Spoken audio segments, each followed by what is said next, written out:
Bjorn, may we have the verse to open the sutras?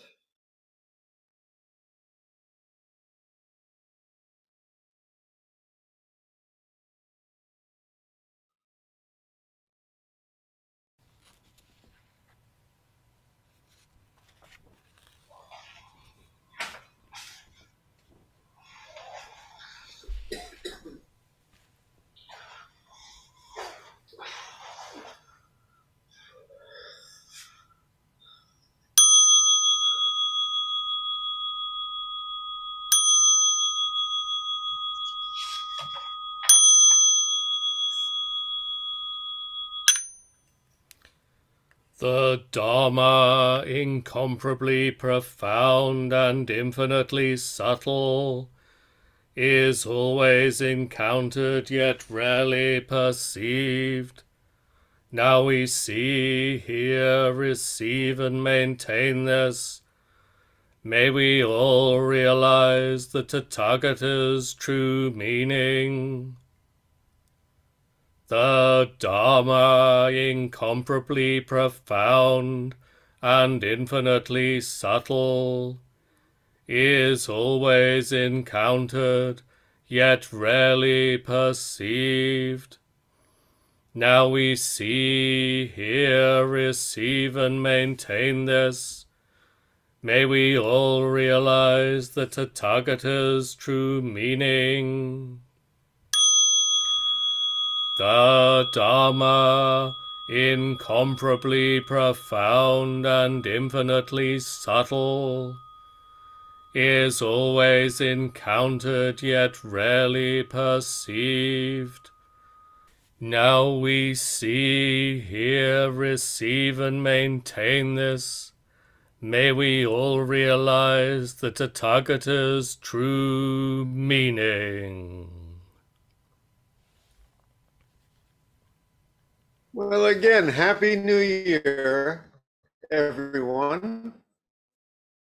And happy new, just right this moment. It's already a new world from when we began this Zazen Kai before. It's already a new world from the last breath we've taken. Good to see you. Hello, hello. I could think of no better way to open the new year than with the message that Master Dogen has today from Genjokoan. Now, this is also the closing section of Genjokoan that we will be looking at.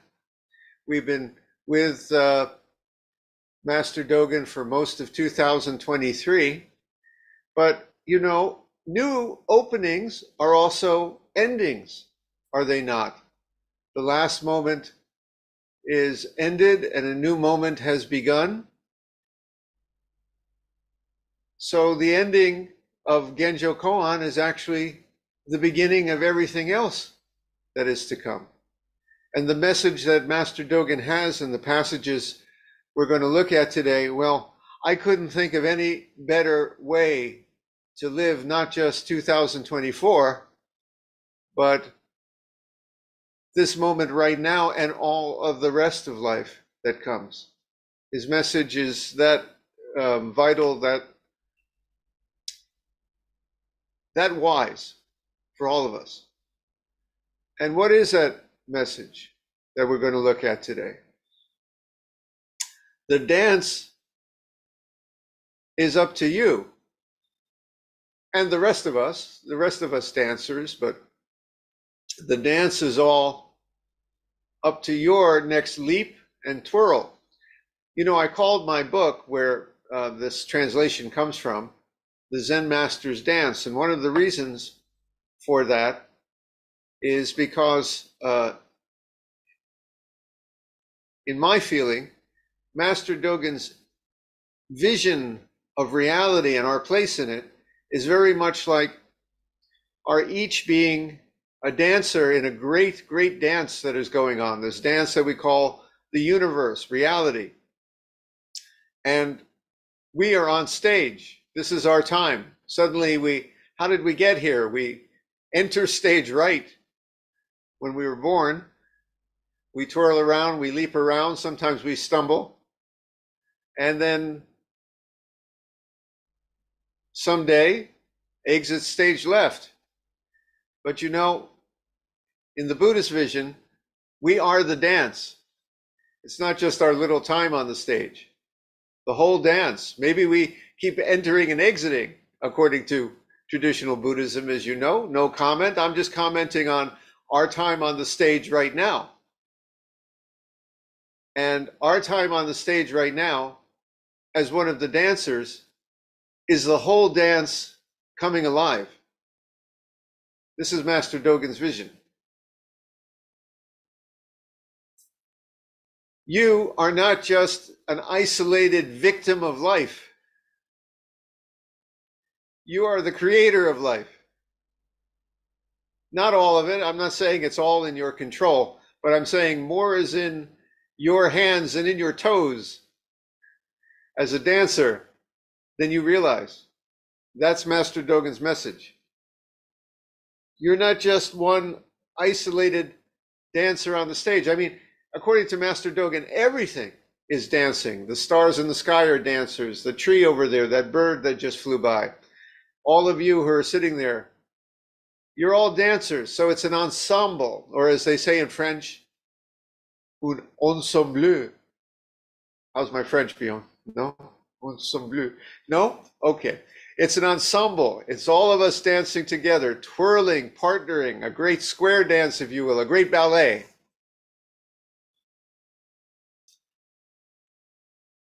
But it each pours into our toes and our hands, and our words, thoughts, and acts all bring the dance to life. You are the dance coming to life. The whole dance, the whole universe, this is Master Dogen's great image, and most of the other Zen master, all of them. The whole universe pours into your little toe as it's twirling and twirling and twirling, you see. Every gesture you make is the whole universe gesturing. Every leap is the whole universe leaping. Like Master Dogen last time spoke about the fish swimming through the sea and the bird flying through the sky. The bird is not just in the sky. The bird is the sky coming to life and shapes the sky, brings the sky to life. The sea would be dead water without the life of the fish and all the other creatures, but the fish swimming makes the ocean, you see, not just dead waters. And we are the life of the party, my friends. Now, how you live it. That's Master Dogen's other message. How you dance it, if you're a dancer, don't be a dancing klutz. Don't be a dancing, someone who messes up the dance. Dance with grace, dance with balance, dance with beauty.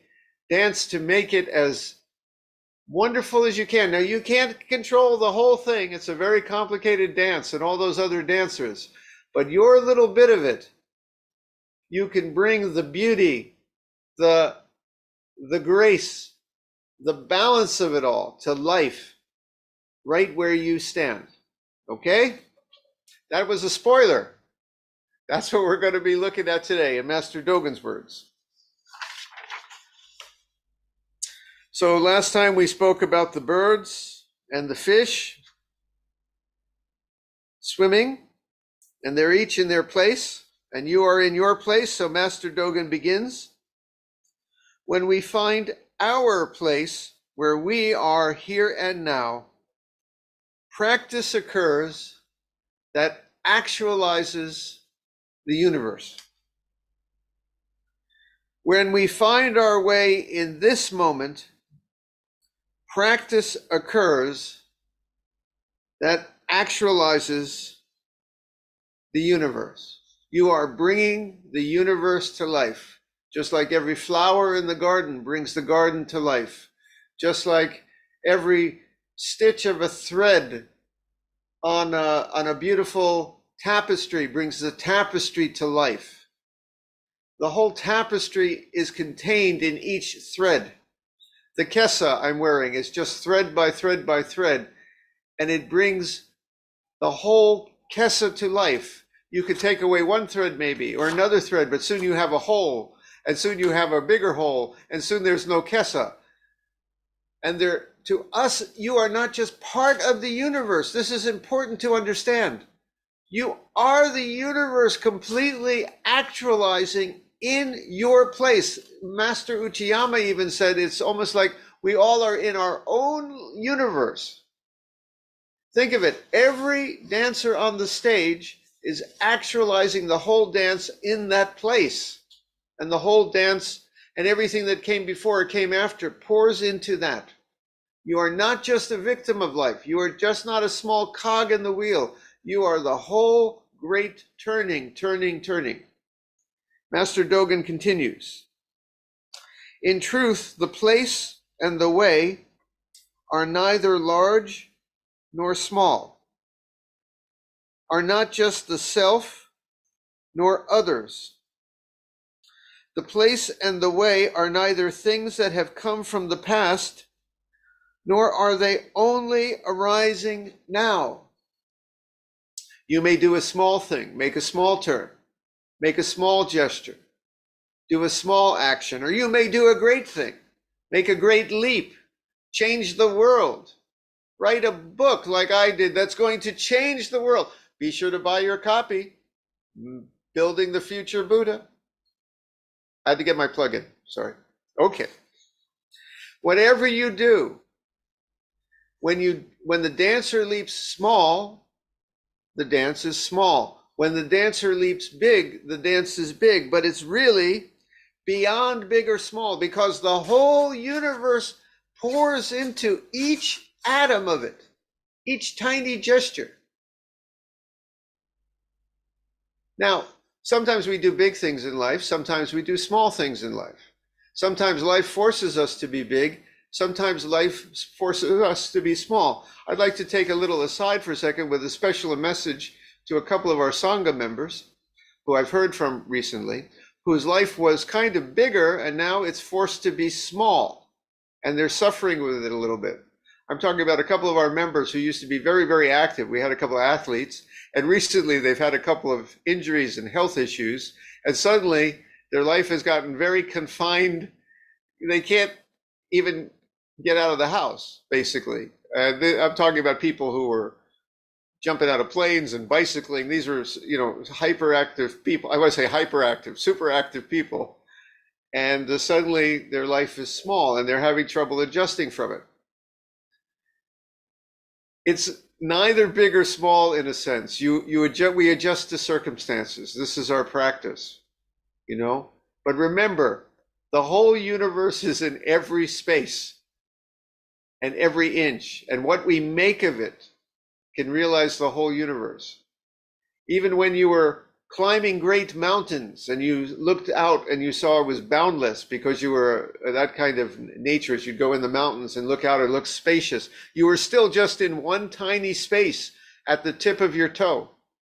And now that you're in your room or in your chair and barely can move, you're in one tiny space on the tip of your toe, and you're looking out the same eyes, and the whole world is there. You may just feel like you're more bounded in small, but you're not. You're exactly the same space and exactly the same universe you were before. Okay, that was my special message there. In truth, the place and the way, I'm just rereading what I wrote from Master Dogen, my translation. The place and the way are neither large nor small, nor are they not just the self nor others. When you're a dancer in a dance, have you ever lost yourself in a dance? Been at a rave or on a dance floor? Some of us are older, I didn't like disco, but I remember back in the 70s, I would get on the floor, Donna Summer, Donna, and dance, and I'd lose myself, I'd lose myself there, right? 70s, right? Disco guy. Okay, anyway. And you'd realize you are an individual self, but you are also the ensemble. You are the whole company dancing. The birds, the tree, the stars are your dancing partners. And you're one great thing. You're one great thing. The other people in your life are not just other people. They are your family, your community, your ensemble.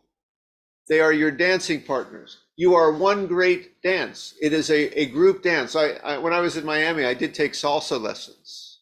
And they have this, salsa, you have your partner. And you and your partner become one beast, one creature. When you're dead, I was never a good salsa dancer. Don't get me wrong. Mina was great at salsa dancing, except at the time she had started to dance, to learn Aikido. And sometimes she would confuse her Aikido moves with her salsa moves, and she'd be twirling me around. Next thing I know, she had me on the floor in a chokehold. I'm not kidding. Really, really. Sometimes she'd grab my wrist and twist me around. And I was like, well, Mina, that's the wrong thing. That's Aikido. That's not salsa. But anyway, your dancing partner and you become one. And then they have something in Miami called salsa ruida, I believe it's called, which is a group salsa dance. It's like a square dance. And the whole group of people kind of switch partners and going back and forth, and I take your partner and you take my partner, and it becomes one great thing. I like to talk about my sister Susan, who was an actual Broadway dancer. She was a ballet dancer. If you know, Bob Fosse was a choreographer on Broadway. My sister was a Bob Fosse dancer, right? Which you wouldn't tell from me, because when you're going to see me dance later, you know it did not get inherited by me at all. But anyway,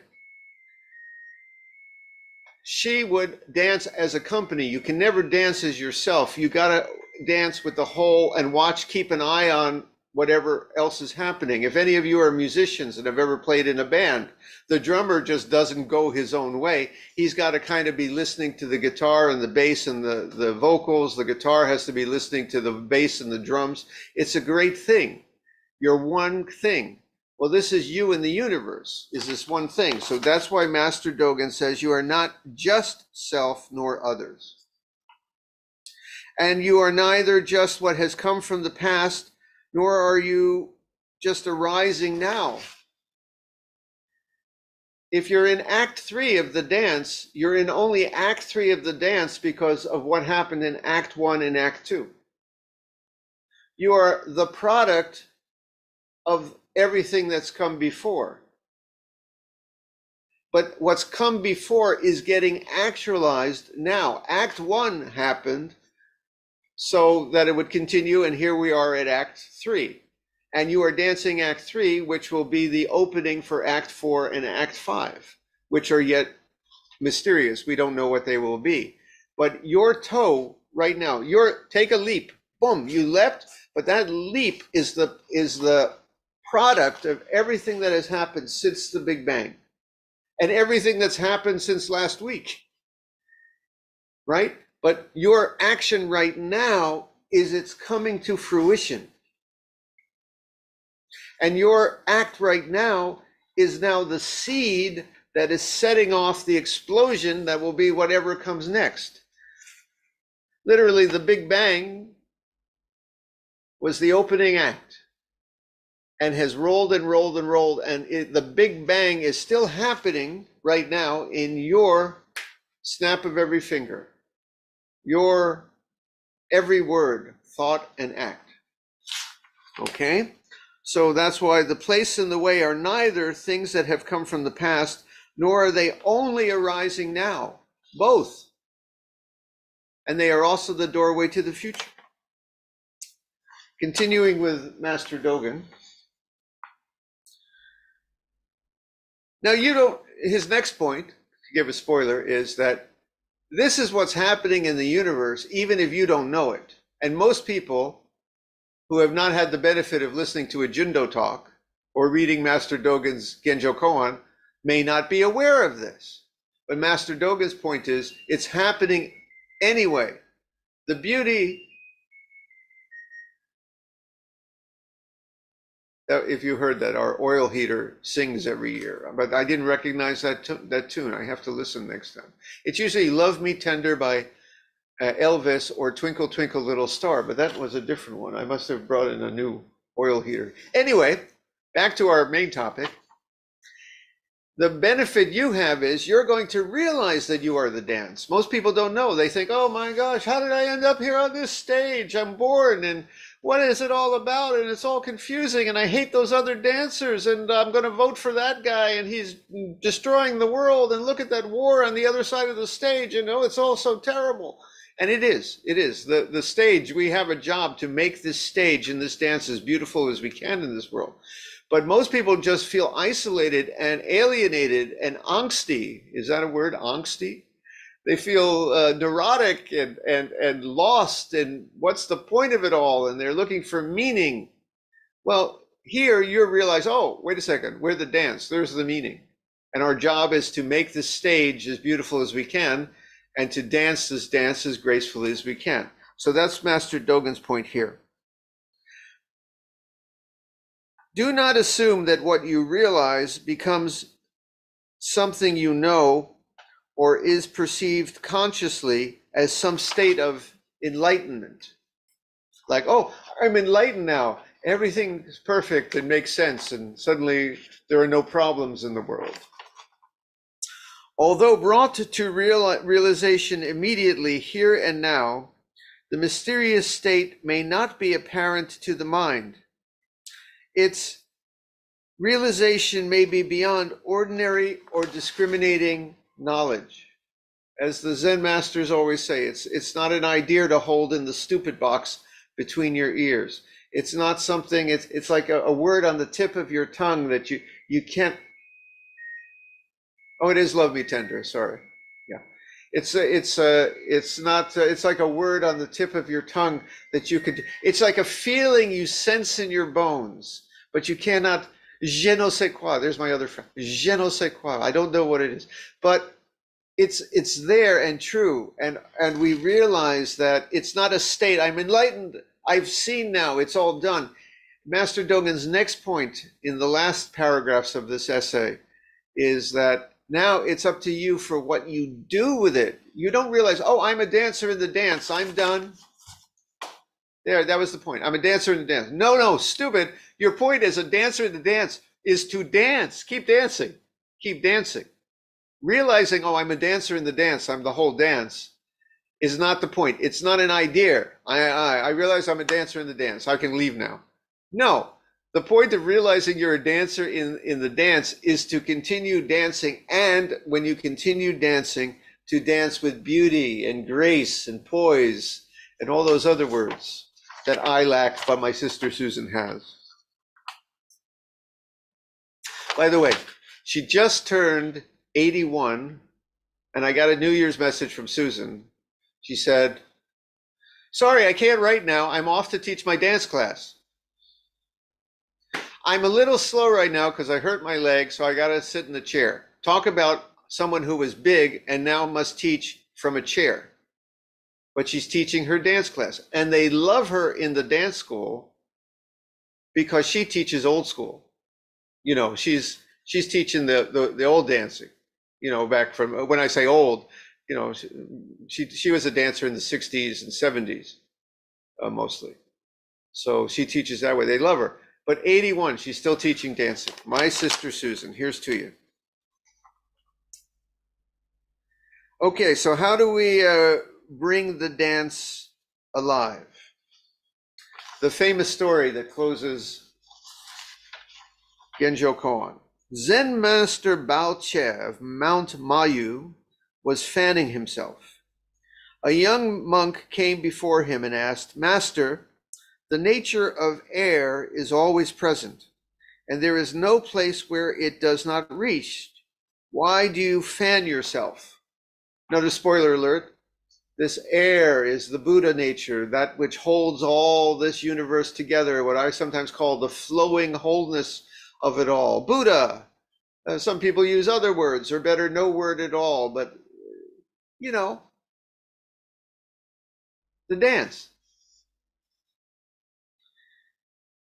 So if the dance is everywhere, why do you bother to dance? That's another way to put this question.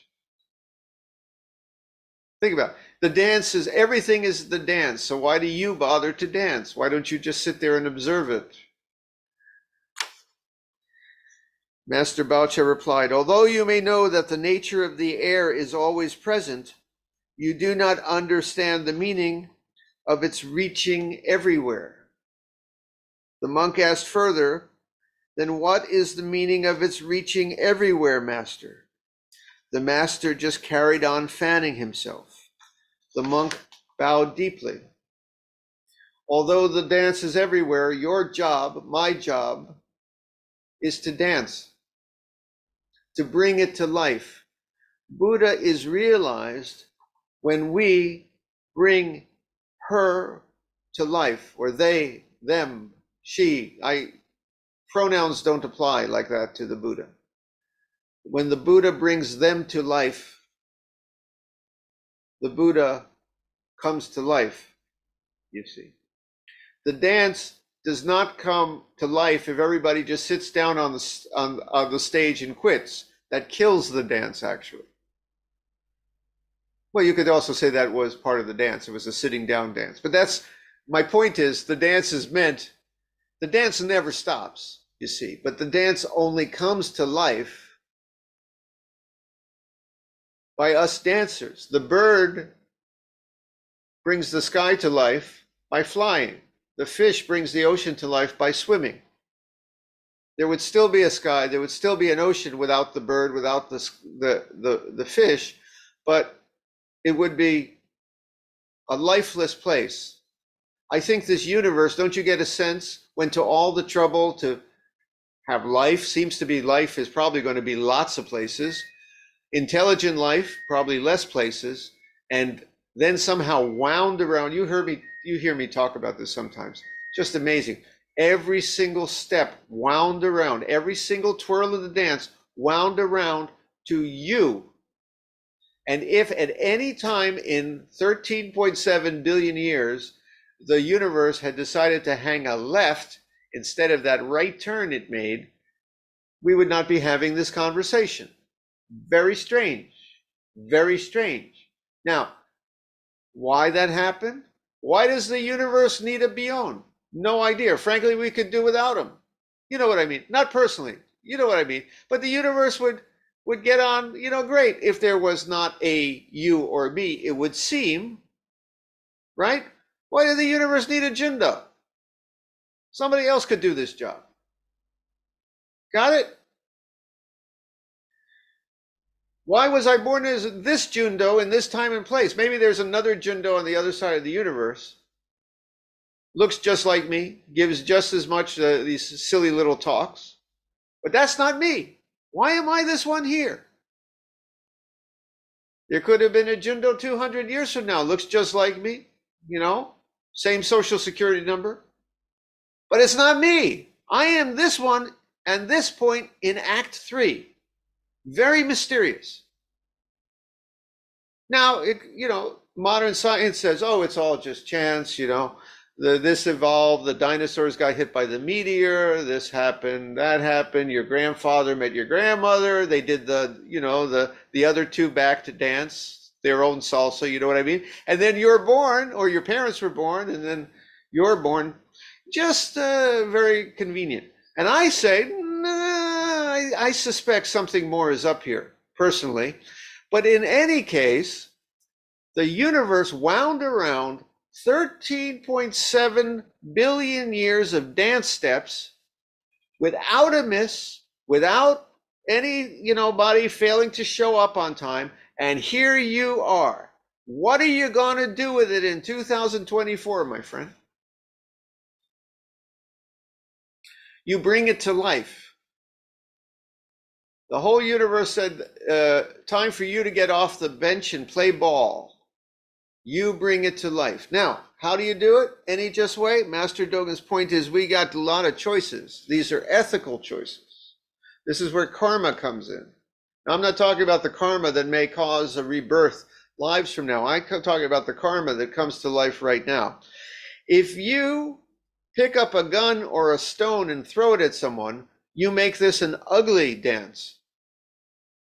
If you utter words of hate right now, you make this a hateful dance, a violent dance.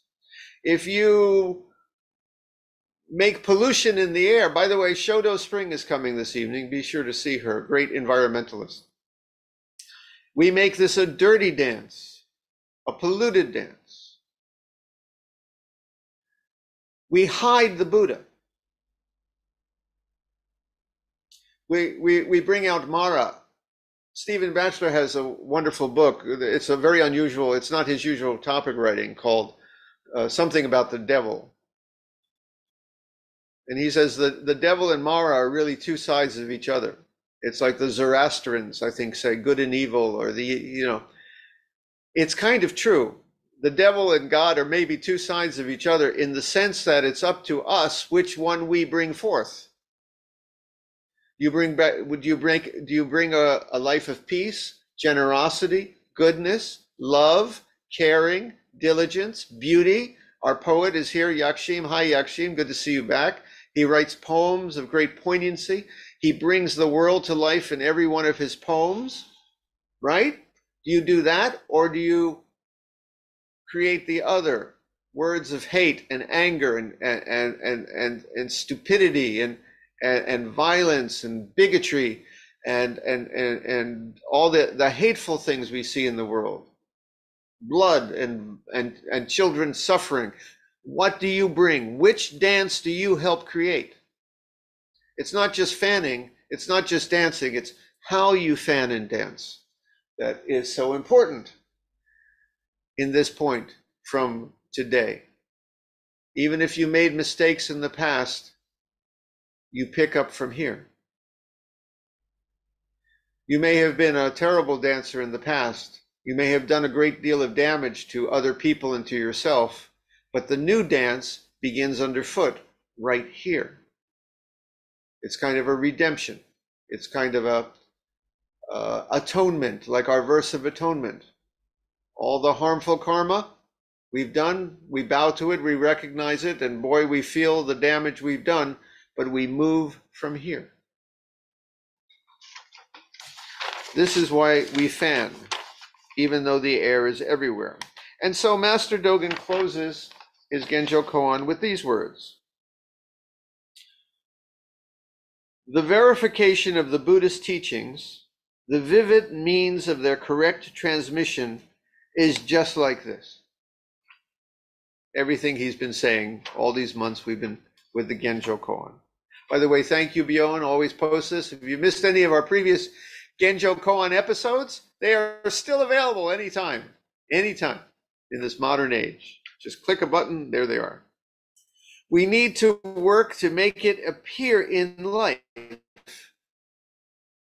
If you believe that you can do without fanning because the air is always present, you will understand neither always present nor the nature of air.